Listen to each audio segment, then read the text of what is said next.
Lady later found out about her biological parent, but what she found out wasn't what she expected. Verda Bird found a disturbing revelation about her biological parent after enjoying a great and eventful life. Verda Bird realized she was born white at the age of 70. 20 years later, Verda Bird had spent the previous 7 decades of her life as a black woman. But at the age of 70, she learned a devastating family truth that her parents kept concealed until their deaths and with which she had just lately come to grips. When Bird was a baby in 1943, she was born white.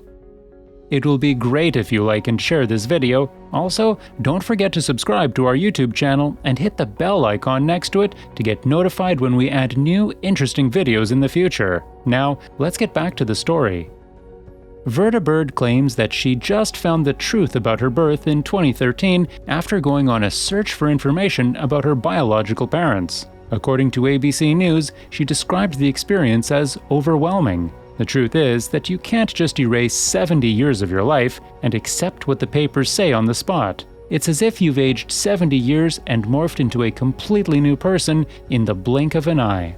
Some have likened her circumstances to Rachel Dolezal's. She wants to underline that, while her story may seem similar to that of Rachel Dolezal, the former NAACP leader whose parents accused her of pretending to be black, she and Dolezal are fundamentally different individuals, according to Bird, a Converse, Texas native. Bird said, "She upsets me so much. I don't see why she or anyone else would need to lie about their ethnicity or ethnic group. I was completely unaware that I was born white. She was well aware of it. I know you're curious about what occurred and how she got to this point. Stay seated, choose a comfortable seat, and relax as I tell you the backstory that led to the current scenario." Bird's life narrative begins on September 27, 1942, in Kansas City, Missouri, where she was born as Jeanette Beagle to her white parents, Daisy Beagle and Earl Beagle. For reasons unknown to us, she was given up for adoption shortly after her birth. She got a family after spending some time in a foster home. Her black dad was planning to adopt her.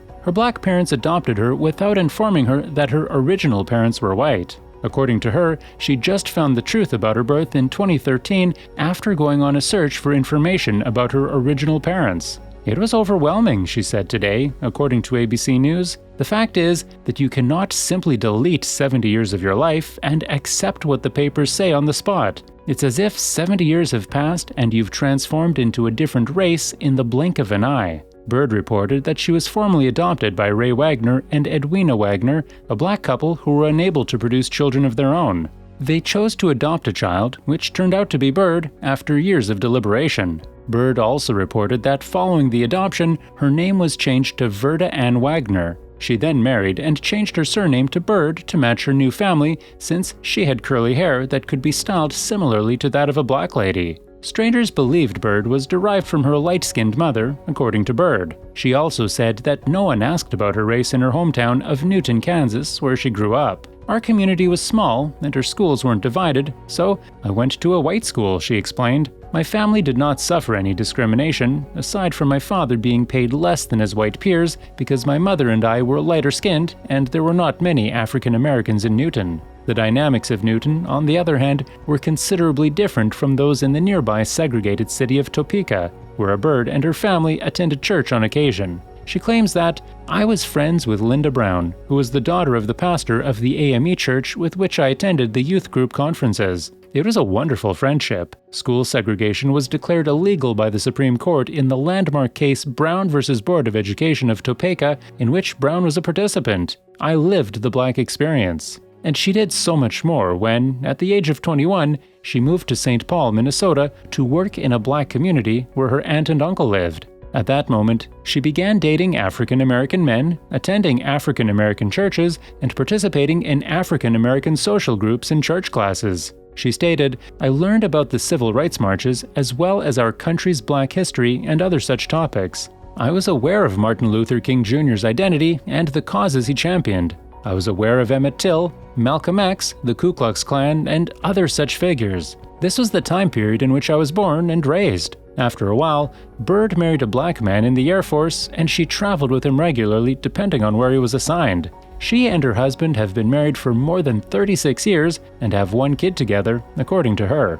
Indeed, she recalls, even when my mother died 30 years ago, when I first discovered the adoption document with my birth name, she and her family were on the road traveling to places such as Paris, Tokyo, Germany, and other destinations. I didn't think about my birth, adoption, or race at the time as a result of their retirement and relocation to Converse, Texas, a suburb outside of San Antonio.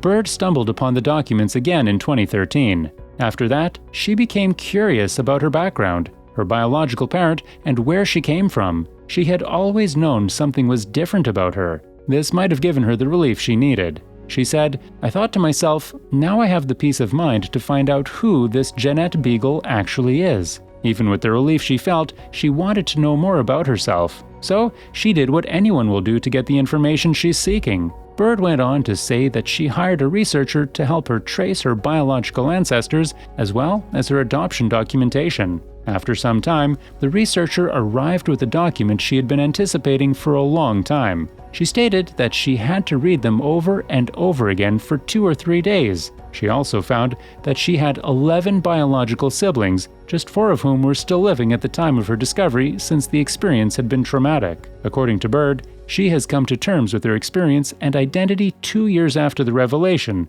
and she has just reconnected with several of her biological siblings. "I've come to terms with my experience because, as a transracial adoptee, it is what it is," she explained. Verda Ann Wagner Bird is still my most comfortable persona. In the event that I die and am buried 6 feet under, the word race will not be engraved on my tombstone. I'm fortunate in that I have 2 mothers and fathers, according to Bird. She considers herself to be a beautiful black lady and recently ticked the boxes for white, black, and other races on documents at a military healthcare center in San Antonio, where she also checked the boxes for white, black, and other races. "If they demand clarity, I can supply it," she replied. "I was born white, but I've lived my entire life as a black person." Her family and friends treated her as if she were a light-skinned black child, and she never questioned her race or ethnicity, according to her. Verda, who has been married twice and has a kid of her own, offered her ideas on adoption. "My adopted mother, Edwina Wagner, never told me that she had adopted a white child. The fact that she had a white daughter was something she took to the cemetery with her." Verda emphatically denies any resemblance to transgender people. Rachel Dolezal, who was unmasked in 2015 as a white woman impersonating a black leader of an African-American civil rights group. She lied about her race, she said in an interview with USA Today. What is Rachel Dolezal's background? The 39-year-old was born on November 12, 1977, in Lincoln County, which is located in the far northwestern part of the state of Montana in the United States of America. Ruth Ann and Larry Dahl, the Dahl's parents, are both white and of Czech, German, and Swedish origin, as well as a few other minorities. Rachel made a reputation for herself as a civil rights activist and an academic specializing in African American studies before becoming engaged in the scandal that ensued during her tenure in Spokane, Washington. She was also president of the National Association for the Advancement of Colored People. In June 2015, Rachel's parents, Larry and Ruth Ann, admitted that their daughter was not truly black. When their daughter came out and reported to the authorities and the local media that she had been the victim of 9 hate crimes, the pair decided to come open about it. After it was revealed that Dolezal was white, many accused her of cultural appropriation and fraud. Rachel ultimately admitted that she was biologically born white to white parents, claiming that race is not programmed into your DNA. Rachel subsequently changed her mind after receiving tremendous criticism. That's it for today's video. I hope you enjoyed it. If you did, please like, subscribe, and share the video. Please leave your thoughts in the comment section. Thank you, and see you on the next one. Bye!